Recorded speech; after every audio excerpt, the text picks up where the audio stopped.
లక్ష్మి హాస్పిటల్‌కి వెళ్తుంది. వెళ్ళి డాక్టర్ ఉన్నారా అని అడుగుతూ ఉంటే, డాక్టర్ కొంచెం బిజీగా ఉన్నారు. నేను ఒక్క నిమిషం ఆగండి కలిసి వస్తాను అని నర్స్ లోపలికి వెళ్తుంది. ఇంకా ఆ తర్వాత లక్ష్మి వెయిట్ చేస్తూ ఉంటుంది. అప్పుడే పద్మాక్షి సహస్ర కూడా అదే హాస్పిటల్‌కి వస్తూ ఉంటారు. ఇంకా వాళ్ళు స్టార్టింగ్‌లోనే ఆగి, "ఎందుకమ్మా మళ్ళీ హాస్పిటల్‌కి తీసుకొచ్చావు?" అని సహస్ర అడుగుతూ ఉంటే, "అది కాదే మనం మా బాబు కావాలని చెప్పాం కదా! ఆ విషయం మళ్ళీ నాకు డాక్టర్ గారు ఏం చెప్పలేదు. అందుకే ఒకసారి కలిసి మాట్లాడదామని వచ్చాను" అని వాళ్ళక్కడ మాట్లాడుకుంటూ ఉంటారు. కొంచెం దూరంగా ఉండి ఉంటారు. ఇంకా లక్ష్మికి సడెన్‌గా చారుకేశవ్‌కి ఫోన్ చేస్తుంది. "బాబాయ్ కొటేషన్ వేయడానికి వెళ్లారా?" అంటే, "ఆ! వెళ్ళానమ్మా కొటేషన్ వేస్తాను" అని చారుకేశవ్ చెప్తాడు. "అంతా ఓకేనా బాబాయ్?" అంటే, "ఆ! ఓకే అమ్మా ఏం ప్రాబ్లమ్ లేదు" అని చారుకేశవ్ చెప్తాడు. ఇంకా అలా ఫోన్ పెట్టేస్తుంది లక్ష్మి. ఆ తర్వాత నర్స్ వచ్చి, "డాక్టర్ గారు మిమ్మల్ని పిలుస్తున్నారు మేడం" అనడంతో లోపలికి వెళ్తుంది. ఇంకా ఆ రోజు లక్ష్మి కళ్ళు తిరిగి పడిపోయినప్పుడు చెక్ చేయడానికి వచ్చిన డాక్టరే అక్కడ ఉండుంటారు. డాక్టర్ అని ఇలా ఉంది మేడం అని కళ్ళు తిరుగుతున్నాయి, అప్పుడప్పుడు వామిటింగ్స్ అవుతున్నాయని లక్ష్మి చెప్తూ ఉంటే, అవునా అని మెడిసిన్ రాసిస్తాను, కొన్ని టెస్టులు కూడా చేస్తాను అని లక్ష్మి తీసుకుని వెళ్ళి చెక్ చేసి మెడిసిన్ రాసిస్తుంది. ఆ రోజు మీరు ఆ రోజు నేను ప్రెగ్నెంట్ అని తెలిసినా కూడా ఎందుకు మేడం మీరు చెప్పలేదు అని లక్ష్మి అడుగుతూ ఉంటే, ఆ రోజు నీ ఇంట్లో పరిస్థితి చూసేసరికి నేను ఇంట్లో అడుగు పెట్టినప్పుడే నాకు అర్థమైందమ్మా, నీ ప్రెగ్నెన్సీ గురించి తెలిస్తే సంతోషపడే వాళ్ళకన్నా నిన్ని మాటలనే వాళ్ళే ఎక్కువగా ఉన్నారు. అందుకే చెప్పలేదు అని డాక్టర్ చెప్తారు. మీరు తెలిసి చేశారో తెలియక చేశారో తెలియదు కానీ మీరు మాత్రం నాకు చాలా మంచి చేశారమ్మా అని లక్ష్మి చెప్తుంది. ఇంకా ఇలా ఎన్ని రోజులమ్మా ఇలా దాచిపెడతావు అని నీ పోరాటం సక్సెస్ అవ్వాలి అని డాక్టర్ చెప్పి విషిస్తే, సరే అమ్మా బయట కూర్చొని నీకు రిపోర్ట్స్ ఇస్తాను అని చెప్తుంది. ఇంకా అలా పద్మాక్షి సహస్ర వెళ్ళిపోతారు లక్ష్మిని చూడకుండా. తర్వాత లక్ష్మి బయటకి వచ్చి వెయిట్ చేస్తూ ఉంటుంది. ఇంకొక ఇద్దరు నర్సులు ఒకరు వెళ్తూ ఒకరు వస్తూ ఉంటారు. సడన్‌గా ఎదురయ్యి ఇద్దరు డాషిచ్చుకుంటారు. అలా ఫైల్స్ మారిపోయాయి, కింద పడిపోతాయి. ఫైల్స్ తీసుకొని చూసేసరికి ఆ ఫైల్స్ ఒకరి చేతిలో ఒకరికొచ్చుంటాయి. ఇవి నా ఫైల్స్ అని ఇద్దరు చేంజ్ చేసుకొని వాళ్ళక్కడి నుంచి వెళ్ళిపోతారు. లక్ష్మికి అప్పుడు సడన్‌గా గుర్తుకొస్తుంది.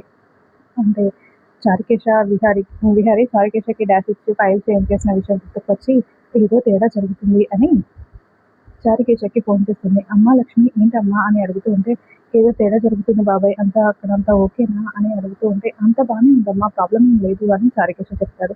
"పర్వాలేదు బాబాయ్ నేను ఒకటి చెప్తాను ఇలా చేయండి" అని లక్ష్మి ఏదో వివరిస్తూ ఉంటుంది. ఇంకా చారుకేశ కూడా అలానే చేస్తూ ఉంటాడు. ఇంకా అందరూ కొటేషన్ వేసిన తర్వాత అక్కడ అంబిక అక్కడికి వచ్చి ఉంటుంది. ఆ కొటేషన్ చెక్ చేసే అతన్ని పక్కకు పిలిచి మాట్లాడుతూ ఉంటుంది అంబిక. "ఏంటి మేడం" అని అడుగుతూ ఉంటే, విహారీ గ్రూప్ ఆఫ్ కంపెనీస్‌కి కొటేషన్ రాకుండా చేయాలని చెప్పాను. చూస్తున్నారు కదా! అంటే అసలు ఈ ఫైనలైజ్ చేసిన లిస్ట్‌లోనే వాళ్ళ కంపెనీయే లేదు మేడం. చాలా ఎక్కువ అని మేము కొటేషన్ కూడా ఓపెన్ చేసి చూసాం. చాలా ఎక్కువకి కోట్ చేశారు విహారీ గారు అని అతను చెప్తూ ఉంటే, "అవునా! అదేంటి?" అని అంబిక చాలా షాకింగ్‌గా చూస్తూ ఉంటుంది. ఓకే. అదైతే రాదు కదా! అని ఇద్దరు మాట్లాడుకుంటారు. ఇంక అతను అక్కడి నుంచి వెళ్ళిపోతాడు. ఆ తర్వాత లక్ష్మి సుభాష్‌కి ఫోన్ చేస్తుంది. సుభాష్ మాట్లాడుతుంటే, "చెప్పు అంబిక కొటేషన్ రాకుండా చేశావా?" అని అడుగుతూ ఉంటే, "అసలు మనం ఏం చేయాల్సిన అవసరం లేకుండానే విహారీయే కొటేషన్ రాకుండా ఎక్కువకి కోట్ చేశాడు" అని అంబిక చెప్తుంది. "నువ్వేం చేస్తావంటే ఆ బోర్డ్ మెంబర్స్ అందరిని కూడా మీటింగ్‌కి అరేంజ్ చెయ్యి. ఇక్కడ ఇది అయిపోగానే నేను అక్కడికి వస్తాను" అని అంబిక చెప్తుంది. "అలాగే అంబిక" అని సుభాష్ చెప్తారు. ఆ తర్వాత కొటేషన్ అందరూ వేయడం అయిపోయింది. ఇప్పుడు డ్రా తీస్తాను అని అతను డ్రా తీసి ఆహ్, ఈసారి ఒక కొత్త కంపెనీకి వచ్చింది టెండర్ అని చెప్తూ BV logistic private limited company అని చెప్తూ ఉంటాడు. ఇంకా అందరూ చాలా షాకింగ్‌గా అక్కడి నుంచి వెళ్ళిపోతారు. ఇంకా అంబిక ఒకతన్ని వెయ్యమని అంటుంది. విహారీ వాళ్ళకి అపోజిట్‌గా ఉండే అతన్ని.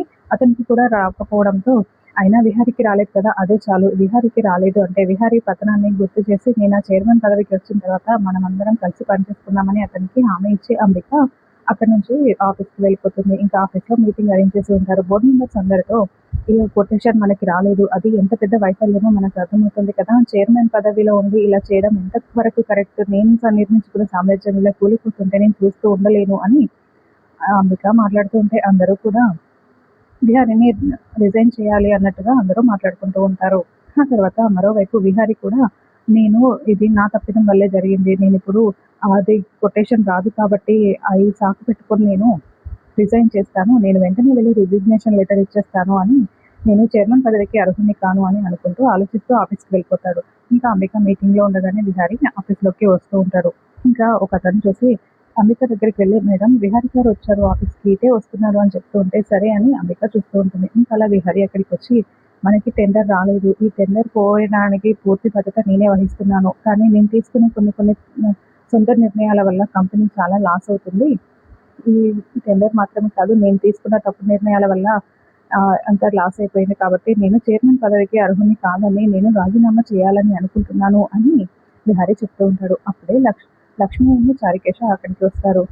ఒక్క నిమిషం విహారీ గారు అని చారుకేశ అనడంతో అంబిక విహారీ లక్ష్మి వైపు చాలా షాకింగ్గా చూస్తూ ఉంటే చారుకేశ లక్ష్మి నవ్వుకుంటూ లోపలికి వచ్చి, టెండర్ మీకే వచ్చింది విహారీ గారు అని చెప్తూ ఉంటే అందరూ చాలా షాకింగ్గా చూస్తూ ఉంటారు. మీరు చైర్మన్ పదవికి అర్హుడే, మీరు తీసుకునే నిర్ణయాలన్నీ కూడా చాలా కరెక్ట్ విహారీ గారు అని లక్ష్మి చెప్తూ ఉంటుంది. అదేంటి కొటేషన్ మనకి రాలేదు, ఏదో కొత్త కంపెనీకి వెళ్ళిందని అన్నారు కదా అని అంబిక అడుగుతూ ఉంటే, అవును అని చారుకేశ ఆ టెండర్ పేపర్స్ విహారీకి చూపిస్తాడు. ఇంకా అది అంబిక కూడా చూస్తుంది.